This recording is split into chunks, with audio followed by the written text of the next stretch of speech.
Okay, we're back with the 1986 Honda Shadow VT500C. I picked up an inner fender guard. This goes in behind the rear fender. That actually gets, the rear fender gets bolted to the sissy bar. This just has 4 tabs. There's one here, fits up behind the frame. There's one here that pushes up against it, and the exact same thing on the other side. And then as you can see right here, there are also 2 holes, one here and one on this side, that it just snaps over.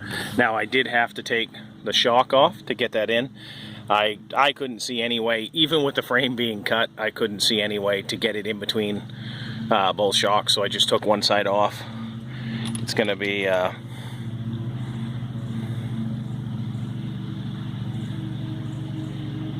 see if we get that to focus.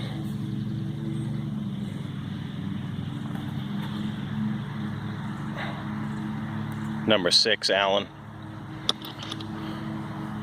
That's the top screw, and then the bottom is a washer and a hex. I think that's a hex cap nut. So that's it. Now I'm about to get this shock back on. So give me 1 minute. Okay, so we're back, and it's 4 weeks later, and I finally have the shock. No, I'm just kidding. I don't know, probably a minute and a half.